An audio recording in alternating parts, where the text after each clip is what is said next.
Je dis souvent que l'euro et le riba sont intrinsèquement liés, l'euro étant donc une monnaie haram. Dans cette vidéo, je vais te présenter un livre qui explique cela beaucoup plus en détail et je vais me contenter de le commenter avec toi pour t'exposer les faits sur la réalité de notre système fiat actuel qui est complètement haram et dont on doit absolument s'en éloigner. Il s'agit du livre Al-Hujjatul Bahira fi i'adat amwalina at-tahira ou en anglais The Dazzling Proof for the Return of Our Pure Money, The Judgment on Fiat Currency, donc le jugement des monnaies fiat. Le titre, qu'est-ce qu'il veut dire? C'est la preuve irréfutable pour le retour à notre monnaie pure. Ce livre-là émet une critique et démontre que les monnaies fiat sont haram et appelle à revenir à l'or. Le livre a été édité en 2013, époque où Bitcoin n'était pas encore très connu et très bien compris. Et je ne doute absolument pas quand on regarde les arguments donnés que si les auteurs refont ce livre-là en comprenant Bitcoin, eh bien ils appelleraient pas à revenir à l'or qui est malheureusement inutilisable en 2025, mais à Bitcoin.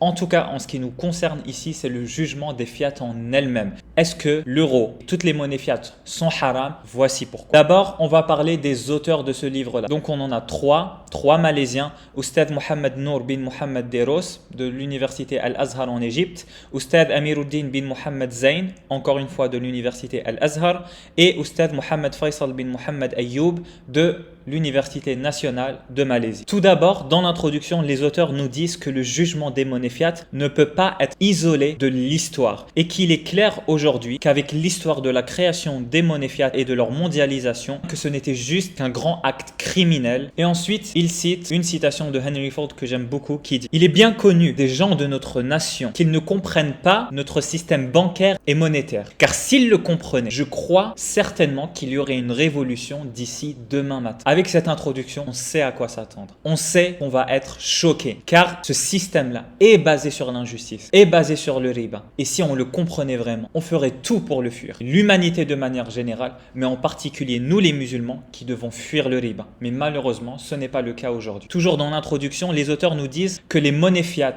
et les banques sont un acte criminel parmi les plus grands actes criminels de l'histoire de l'humanité. Et que ces banques sont responsables des guerres qui surviennent.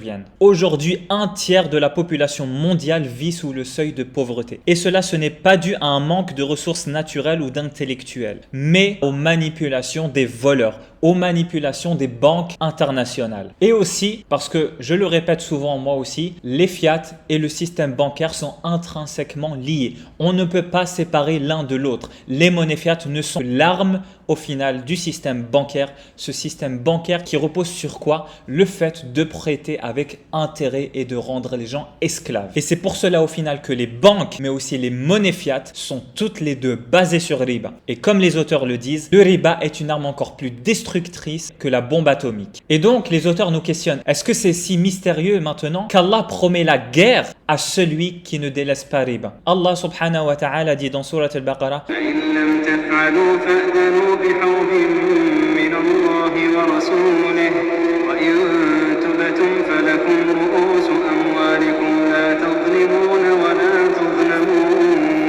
Et ce n'est pas aussi surprenant que d'après l'imam Malik, le riba est le pire péché après le shirk. Et enfin, les auteurs terminent leur introduction par spécifier que ce livre-là ne juge pas en particulier d'après le point de vue d'un certain madhab, mais que tous les arguments énoncés s'appliquent à tous les madhabs sur les monnaies fiat. Le premier chapitre va concerner ce qu'est la monnaie en islam. Premièrement, la monnaie doit avoir une valeur entre guillemets intrinsèque, c'est-à-dire que la valeur de la monnaie ne peut pas être imposée par l'extérieur, comme c'est le cas des monnaies fiat. Dans le nom même, c'est indiqué. Fiat, c'est une locution ladire qui veut dire qu'il en soit ainsi. C'est-à-dire que la valeur des monnaies fiat est seulement par décision des banques centrales. Les banques centrales décident qu'elles ont cette valeur-là, alors elles l'ont. Et une monnaie ne doit pas être sous cette forme-là au final. Car une monnaie au final, en plus d'être un intermédiaire d'échange, est une unité de compte. Donc, on dénomine les prix des choses dans cette monnaie-là, donc being the measure ici, et store of value, c'est-à-dire que la monnaie doit être une réserve de valeur. Et une monnaie qui est manipulée comme les monnaies fiat ne peut pas remplir ces conditions-là, comme les auteurs le disent ici. Deuxièmement, la monnaie ne peut pas être quelque chose d'impur. Troisièmement, la forme de monnaie utilisée ne peut pas causer du tort. Or, les monnaies fiat causent du tort parce qu'en ne les touchant pas, donc en préservant tes euros dans un compte en banque ou même en liquide, elles perdent du pouvoir d'achat et donc tu es volé avec le temps. Et si ce n'est pas causer du tort, c'est quoi? Et dans le Coran, Allah subhanahu wa ta'ala nous dit « Et ne donnez pas aux gens moins qu'il leur est dû » dans une traduction rapprochée du sens du verset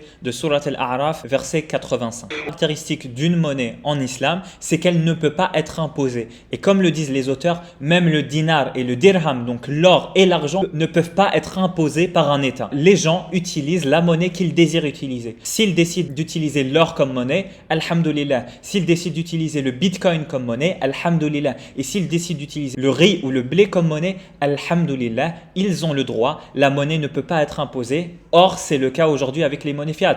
Car si elle ne nous était pas imposée, personne de sa bonne volonté ne pourrait le faire. Pourquoi est-ce qu'on se voudrait autant de mal? Et donc maintenant, on va juger les monnaies fiat à travers toutes ces caractéristiques-là que j'ai données. Premièrement, les monnaies fiat ne sont pas une réserve de valeur. Tu gardes de l'euro, tu fais une très mauvaise chose et tu vas être volé à travers le temps. Ton pouvoir d'achat ne va faire que diminuer. Donc ce n'est même pas une monnaie à la base. Et est-ce que c'est étonnant sachant que Allah dit Yamhaqullahu riba, Allah détruit le bien et ses fruits? Ce n'est pas anormal, c'est tout à fait logique comme conséquence d'un système qui est basé sur ce péché-là. L'inflation, c'est quoi? C'est l'augmentation de la masse monétaire artificiellement par les banques et les banques centrales. Et l'inflation, comme le disent les auteurs, peuvent être assimilées à al-bars, dont Allah parle dans Surat Al-A'raf au verset 85. Et donc avec l'inflation, le pouvoir d'achat ne fait que diminuer avec le temps. Et cela est dû notamment au système de réserve fractionnaire qu'utilisent les banques centrales et les banques afin de créer toujours plus d'argent. Et cela de manière artificielle, seulement par la décision de certaines personnes qui ont ce pouvoir-là. Et donc ensuite, les auteurs disent que certains défendent l'usage des monnaies fiat parce que Omar radiyallahu anhu a utilisé la peau de chameau comme une monnaie. Sauf que la peau de chameau a une valeur intrinsèque. On ne peut pas la créer comme ça à partir de rien. Contrairement aux monnaies fiat que une certaine mafia peut créer comme ça à partir de rien. Et Bitcoin, de la même manière que pour l'or, il ne peut pas être créé à partir de rien. Il a des règles bien définies et on ne peut pas enfreindre ces règles-là. Et comme les auteurs le disent, ils ne sont pas en train de limiter les échanges à l'or et à l'argent uniquement. Non, mais seulement en train de condamner le fait que les monnaies fiat peuvent être créées à partir de rien. Et bien que les fuqaha autorisent l'usage de n'importe quelle monnaie qui est acceptée par les gens, ils n'acceptent pas l'usage de rien, car les auteurs disent que les monnaies fiat sont rien tout simplement. Au départ, les monnaies fiat étaient la représentation de quelque chose, l'or ou l'argent suivant les pays, mais aujourd'hui ils ne représentent rien. S'ils doivent représenter quelque chose, c'est peut-être l'armée américaine, puisque si un État ne veut pas utiliser leur monnaie, eh bien ils peuvent ramener leur armée et la force. Ensuite, les auteurs disent que l'inflation de manière générale, c'est quelque chose qui peut exister. Ils donnent plusieurs exemples. Lors d'une guerre, le butin de guerre est une forme d'inflation puisqu'on injecte de la nouvelle monnaie, que ce soit de l'or, de l'argent ou n'importe quelle monnaie au final, dans l'économie, ce qui va faire monter les prix. De la même manière, découvrir une mine d'or ou une mine d'argent est une forme d'inflation, ou encore trafiquer les pièces, ce qui a été fait de nombreuses fois à travers l'histoire. Donc qu'est-ce qui était fait? On prenait des pièces d'or ou des pièces d'argent, on enlevait un petit peu des bords pour en faire de nouvelles pièces, ce qui est une forme d'inflation. Mais ce qu'ils disent, et ce qui est totalement juste, c'est qu'on ne peut absolument pas comparer ces formes d'inflation très minimes à l'inflation d'aujourd'hui, qui ne connaît aucune limite et aucune restriction. Et ils finissent par dire que tandis que pour l'or et l'argent, l'inflation est une exception, pour les monnaies fiat, c'est la norme et en fait, elles ne peuvent pas exister sans inflation. Et dans Bitcoin, j'ai envie de rajouter, l'inflation est programmée et n'existera plus à partir de 2140 quand les 21 millions de Bitcoin existeront déjà. Deuxième chose qui rend les monnaies fiat problématiques sont qu'elles sont imposées. Dans tous les pays du monde pratiquement, un vendeur est obligé d'accepter comme moyen de paiement la monnaie de son État. Or, en islam, il nous est interdit d'imposer l'usage d'une monnaie. Si un commerçant n'accepte que Bitcoin, il est dans son droit. Si un commerçant n'accepte que de l'or, il est dans son droit. Or, aujourd'hui, les monnaies fiat sont imposées partout dans le monde. Troisièmement, les monnaies fiat sont la pire et la plus claire manifestation possible du riba. Puisque le riba, c'est quoi au final? C'est qu'on crée de la valeur à partir de rien. Et comme le dit Al-Qadi Abu Bakr ibn al-Arabi fi Ahkam al-Qur'an, kullu ziyadatin lam yuqabiluha 'awdun hiya ar-riba. Et les auteurs vont nous expliquer le lien des monnaies fiat avec le riba. Premièrement, comment étaient les monnaies fiat au final? C'était un billet qui était c'était au final une promesse d'une certaine quantité d'or ou d'argent qui était stockée. Les monnaies fiat, c'est ça à la base. On allait à la banque, on leur donnait de l'or et de l'argent et on obtenait un papier qui représentait cet or ou cet argent-là. Et c'était mieux de transporter ce papier-là que de transporter de l'or avec soi. Et donc, on pouvait échanger ce papier-là et il représentait de l'or. Alors qu'aujourd'hui, les monnaies fiat sont ce qui est décrit ici à la troisième étape. Aujourd'hui, les monnaies fiat sont un papier qui n'est garanti par rien du tout, sauf l'obligation de l'utiliser par l'État. Et donc ensuite, les auteurs nous disent qu'à la première étape, c'était déjà problématique pour les monnaies fiat, puisque les monnaies fiat étaient au final une dette. Cette note qu'on recevait des banques, qu'on pouvait échanger et qui représentait l'or qui était chez la banque, c'est une dette. Et les auteurs nous disent qu'il est interdit d'utiliser comme moyen d'échange de la dette. Et donc les auteurs nous expliquent que c'est déjà une forme de riba, ils expliquent plus en détail et ils nous disent que la première forme dans laquelle ont été présentées les monnaies fiat, c'était déjà du riba, mais les deux formes suivantes sont bien pires. Qu'est-ce qui s'est passé au final? Les banques émettaient beaucoup plus de notes, de dettes qu'elles n'avaient d'or en réalité. Et donc, la valeur de ces notes-là ne faisait que diminuer par rapport à l'or qu'ils avaient en réalité. Jusqu'à ce qu'en 1971, Nixon décide de couper ce lien-là entre l'or et le dollar. Et que dit l'islam par rapport à une dette qui est annulée de manière unilatérale? Parce que c'est ce qu'a fait Nixon au final. Puisque la Banque centrale américaine avait une dette envers toutes les personnes qui possédaient des billets de dollars. Mais comme il n'avait pas assez d'or en réalité pour rembourser tout le monde, Nixon a décidé de manière unilatérale d'arrêter ce contrat-là. C'est-à-dire que c'est exactement comme si demain tu me prêtes 1000 euros, je te donne un papier qui reconnaît ma dette et je te dis voilà, tu as ce papier-là et reviens vers moi dans quelques années redemander ce que je te dois. Et 10 ans plus tard, j'arrive et je te dis c'est fini. Il n'y a plus de dette entre nous. Ce papier, tu peux le garder. C'est exactement ce que les États-Unis ont fait. Toutes les personnes qui avaient du dollar pouvaient le redemander en échange et une once d'or valait 35 dollars. D'ailleurs, aujourd'hui, on est à 3800 dollars. Donc, le dollar a été dévalué par fois 100 et cette dette-là a été annulée unilatéralement. On n'avait pas notre mot à dire. Et quelle est la position islamique sur cette chose-là? Eh bien, c'est une trahison. Il est haram de faire cela. Et c'est une violation du contrat. C'est du vol et c'est punissable en islam. Et donc, au final, on est en train d'utiliser les billets d'un voleur. Finalement, la troisième étape, la forme actuelle des monnaies fiat, c'est qu'il n'y a même plus de promesse de paiement. Le dollar tient sa valeur par lui-même. Sa valeur est créée à partir de rien. Les banques centrales peuvent créer de l'argent à partir de rien. Et sa valeur, au final, si on doit lui en trouver une, c'est uniquement par le fait que les citoyens de ce pays-là sont obligés de l'utiliser. Ils n'ont pas le choix. Et cette dernière étape, et la forme actuelle en fait des monnaies fiat, contient même deux formes de riba. Avec de la monnaie fiat, on est en train d'utiliser rien du tout, quelque chose qui n'a aucune valeur sauf celle imposée par l'État pour acheter quelque chose qui a de la valeur. Et donc on est en train d'échanger rien contre quelque chose. Deuxièmement, la majorité de l'argent en circulation aujourd'hui n'existe que par le riba. Et c'est sous deux formes. Premièrement, la dette des gouvernements envers leur banque centrale et deuxièmement, les prêts des banques commerciales. Et je vais t'expliquer les deux. Le premier, comment ça se passe? Un des objectifs des banques centrales, c'est de prêter l'argent au gouvernement. Et ce, de deux formes différentes. Soit en créant l'argent à partir de rien, soit en utilisant l'argent qu'elle a dans ses réserves. Et donc, le prêt qui est donné au gouvernement, ce gouvernement-là doit le rembourser avec des intérêts. Et l'argent donc qui est en circulation est de l'argent qui est intrinsèquement lié au riba. Deuxièmement, concernant les banques commerciales, quand un particulier va demander un prêt à la banque, ne pense pas que la banque va prêter de l'argent d'autres clients. Non, elle crée l'argent à partir de rien en ajoutant simplement une ligne à son compte. Et cette personne-là devra le rembourser plus des intérêts et au moment du remboursement, l'argent sera effacé. Et donc quasiment tout l'argent qui est en circulation est de l'argent fictif qui repose à 100% sur le riba. Et donc les auteurs nous disent que le riba arrive à 3 étapes dans la création des monnaies fiat. Premièrement, le simple fait que les banques centrales créent de la valeur à partir de rien. Par simple décision, ils peuvent créer de la valeur. Deuxièmement, par le système de réserve fractionnée effectué par les banques. Donc une banque, si elle a 1000 euros, elle peut en créer 10 000 et donc là aussi créer de l'argent et de la valeur à partir de rien. Et troisièmement, à travers l'inflation, puisque l'inflation fait baisser le pouvoir d'achat. Puisque quand le pouvoir d'achat de certains baisse, c'est qu'il a augmenté pour d'autres. On appelle ça l'effet cantillon. Le fait que la création monétaire bénéficie aux plus riches et ceux aux dépens des plus pauvres. Et je vais te donner un exemple. Regarde 2020-2021. Tu as entendu parler que les milliardaires sont devenus encore plus riches, que les riches se sont beaucoup plus enrichis. Pourquoi? Car il y a eu énormément de création monétaire. Et cette création monétaire se fait comme on l'a dit, à travers les prêts. Et donc, ces riches-là bénéficient de l'argent nouvellement créé, vont acheter des choses, donc faire monter les prix. Et qui subit la montée des prix? Ce sont les personnes qui n'ont pas bénéficié de cette création monétaire-là. Si ça t'intéresse d'ailleurs que je fasse une vidéo spécialement sur l'effet cotillon, dis-le moi en commentaire. Quatrièmement, concernant les monnaies fiat, elles sont, comme le disent les auteurs, du vol. Puisque ceux qui ont la capacité de créer de l'argent à partir de rien, de créer de la monnaie fiat à partir de rien, eh bien volent les autres, puisque eux vont bénéficier de cet argent-là aux dépens de ceux-là. Et cela donc, en plus d'être du riba, c'est du sariqa, c'est du vol que font les banques centrales et les banques commerciales, puisqu'elles le font de manière déguisée et sournoise. Et un exemple qui est donné, c'est tout simplement les pays musulmans qui font partie de l'OPEC, donc l'organisation des pays exportateurs de pétrole, et bien qui vendent quelque chose de réel contre des dollars américains qui ne valent absolument rien en soi. Cinquièmement, les effets destructeurs des monnaies fiat sont clairs et évidents aujourd'hui. Et ce mal des monnaies fiat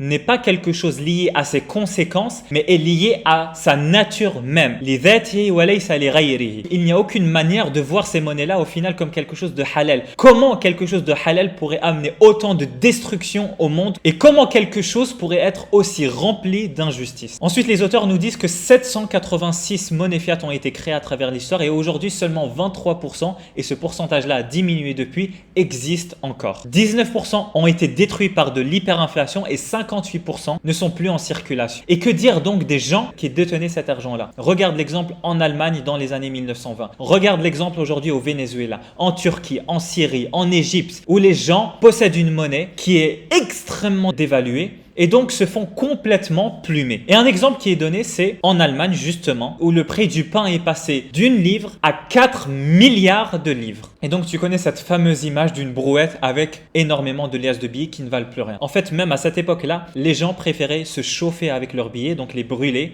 car ça coûtait moins cher de les brûler que d'aller acheter du bois avec pour le brûler. Ensuite, on ne peut pas ignorer le fait que les monnaies fiat n'ont été créées que pour asseoir la domination du système basé sur la dette. Et il est connu que la dette est quelque chose à éviter. Et même le prophète sallallahu alayhi wa sallam avait l'habitude, comme nous le transmet notre mère Aïcha radiyallahu anha, qu'il demandait à Allah de le protéger de la dette. Or, ce système-là ne repose que sur de la dette. Et il faut comprendre que les banques ne sont pas un outil qui sert à stocker de l'argent. Ça, c'est un coffre. Et le prophète sallallahu alayhi wa sallam, dans un hadith transmis dans les deux sahihayn, nous dit que la personne qui est sous la dette va mentir. Et donc, est-ce qu'il est étonnant de voir qu'une société basée sur de la dette comme aujourd'hui est une société au final de menteurs? Huitièmement, le système économique actuel fait en sorte que les musulmans sont les esclaves des kuffars, puisque toutes les monnaies des musulmans ne sont que des mini-dollars américains, comme le disent les auteurs. Donc, tout ce que font les Américains avec leur monnaie, le dollar américain, ça a un impact sur toutes les autres monnaies, et en particulier celle des musulmans. Et Allah, dans Surat Al-Imran, nous dit clairement en ce qui concerne le fait de déléguer la responsabilité de son argent à des kuffars.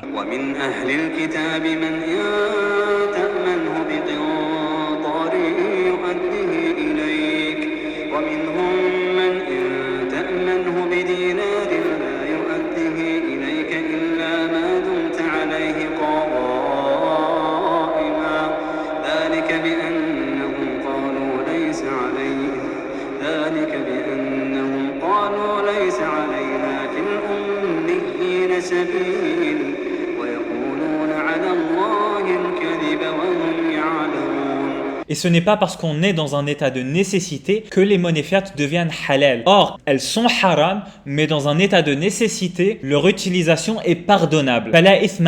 Mais cela avec la condition que des efforts sont faits pour s'en sortir de cette situation.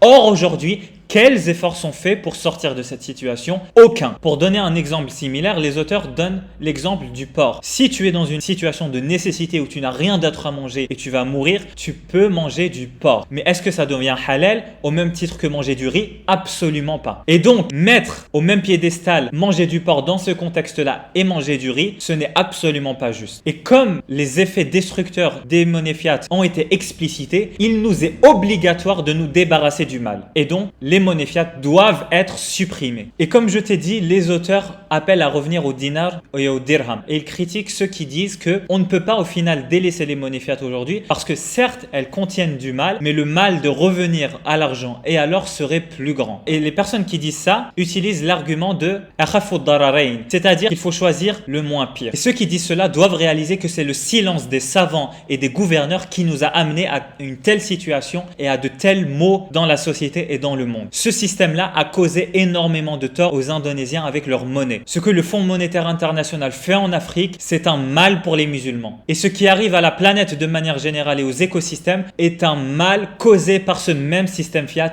encore une fois. Et donc ils disent que le mal qui proviendrait du fait de revenir au dirham et au dinar, comme il n'est pas sûr, eh bien on ne peut pas se baser sur cette incertitude-là pour rester dans le haram. Et il donne un très bon exemple. Quelqu'un qui est addict à la drogue et qui refuse d'arrêter de prendre de la drogue parce qu'il a peur du mal qui va arriver à ce moment-là, il va détruire sa vie. Et il doit réaliser qu'il doit arrêter de prendre cette drogue-là. Car les effets destructeurs de ces drogues-là qu'il prend sont beaucoup plus importants que les maladies qui pourraient lui arriver par la suite. Et donc, si on s'accorde que les ennemis de l'islam ne vont pas nous laisser trouver d'autres solutions que les monnaies fiat, c'est qu'on a avoué au final que ces monnaies fiat sont une arme des koufars contre les musulmans. Et donc, si ces monnaies-là sont intrinsèquement mauvaises et destructrices pour nous, comment est-ce qu'elles peuvent être halal? La partie suivante concerne ensuite un appel aux savants pour revenir sur leurs décisions par rapport aux monnaies fiat. Et la dernière partie ensuite s'appelle La hawla wa la quwwata illa billah. Et cette partie-là, si tu la contemples sérieusement, elle devrait nous remettre en question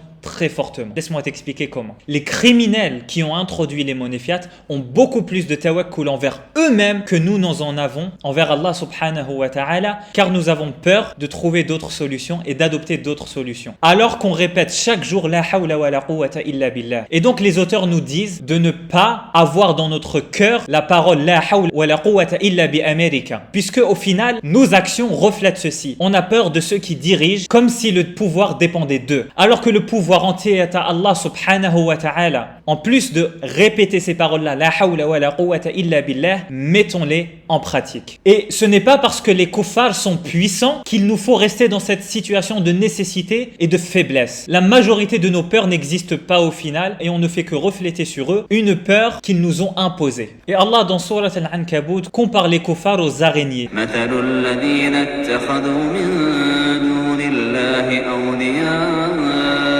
كمثل العنكبوت اتخذت بيتا وإن أوهن البيوت لبيت العنكبوت لو كانوا يعلمون. Comment, avec ce verset-là, on peut croire que les kuffars sont si puissants que ça? Et on n'a pas besoin de combattre les banques en elles-mêmes. Ces banques-là vont se détruire. Le système va se détruire avec le temps puisqu'il est basé sur le riba. Tout ce qu'on doit faire, c'est trouver une solution. Ensuite, la Ummah a encore de la taqwa. Mais cette taqwa-là n'est pas envers Allah subhanahu wa ta'ala. Elle est envers les ennemis de l'islam. Et comment on le voit? Parce que ces personnes-là vont à chaque fois venir nous rappeler « Mais crains ce gouvernement, crains cette personne-là. » Et rarement elles vont venir te voir et te dire « Crains Allah avant tout. » C'est obligatoire et la peur de tout le reste ne l'est pas. Allah est le plus puissant et tout le reste, c'est sa création. Très peu de personnes vont te rappeler de cela. Mais beaucoup de personnes vont venir te rappeler que tu ne peux rien faire face aux Américains, que tu ne peux rien faire face aux États-Unis, face aux ennemis de l'islam de manière générale. Et ensuite, les auteurs finissent par dire que si aujourd'hui la Ummah n'est même pas capable de combattre les ennemis de l'islam, comment pouvons-nous faire le plus grand des djihad qui est djihad al-nafs? Et ces deux formes de djihad là sont les deux faces d'une même pièce. Ils vont ensemble. Et on est responsable pour ce que l'on fait, pas pour les résultats. Ce que l'on réussit à faire ou pas dans notre vie ne nous importe pas. C'est la responsabilité d'Allah subhanahu wa ta'ala. Il nous incombe seulement à nous de faire les actions. Et donc le livre finit par cela. Et le jugement des monnaies fiat, comme tu l'as vu, est clair. Les monnaies fiat sont haram. On les utilise soi-disant parce qu'on n'a pas de choix. Sauf que le choix existe. Comme les auteurs le disent, on peut même revenir à l'or et à l'argent. Mais en réalité, c'est très peu productif. Mais ça reste mieux que les monnaies fiat, je ne vais pas dire le contraire. Aujourd'hui, il nous faut une monnaie digitale. Une monnaie qui dépasse les frontières. Une monnaie juste aussi, qui ressemble à l'or. Et c'est pour cela que Bitcoin a été créé en 2009. Bitcoin n'a pas été créé comme un outil spéculatif. Ça, c'est ce que les médias veulent te faire croire. Car le pouvoir médiatique et le pouvoir bancaire et monétaire sont parmi les plus puissants. Et donc, c'est logique que les médias vont attaquer Bitcoin. Vont faire croire que Bitcoin est et ce qu'il n'est pas, car Bitcoin s'oppose aux banques et aux injustices des banques. Et donc, il nous incombe aujourd'hui à nous les musulmans de nous intéresser aux solutions, de nous intéresser en premier lieu à Bitcoin. Que ça te plaise ou non au final, peu importe, fais tes recherches, comprends Bitcoin et tu verras que Bitcoin est la solution et la meilleure monnaie pour nous les musulmans. Et au lieu de craindre les ennemis de l'islam, comme l'ont dit à la fin les auteurs, craignons Allah avant tout, faisons les efforts et Allah nous récompensera, il voit nos efforts et nous aidera dans ce chemin-là. Maintenant, si tu es convaincu par Bitcoin, mais que tu es perdu, que tu ne veux pas apprendre Bitcoin de personnes qui vont t'enseigner le trading, qui vont te enseigner seulement l'aspect investissement, l'aspect spéculatif et qui vont t'amener vers d'autres crypto-monnaies qui sont seulement les répliques des monnaies fiat, que tu veux apprendre avec un musulman qui connaît le sujet et le maîtrise, alors regarde sous ma bio, je propose un programme d'accompagnement complet sur 2 mois pour te donner toutes les bases de Bitcoin. Et si tu veux un programme spécialement fait pour toi, sur mesure, réserve un appel avec le lien dans la description et on pourra en parler directement, Inch'Allah, et discuter de ton projet. Si tu as des suggestions de vidéos, n'hésite pas à laisser en commentaire, à me donner des retours même sur cette vidéo. Et n'oublie pas que le plus important est notre tawhid. C'est cela la fondation de tout. On ne peut pas avoir de tawakkul si on n'a pas de tawhid, si notre tawhid n'est pas assez puissant et n'est pas assez ancré en nous. Maîtrisons le tawhid et cherchons à fuir le riba et à fuir tous les grands péchés. Assalamu alaikum wa rahmatullahi wa barakatuh.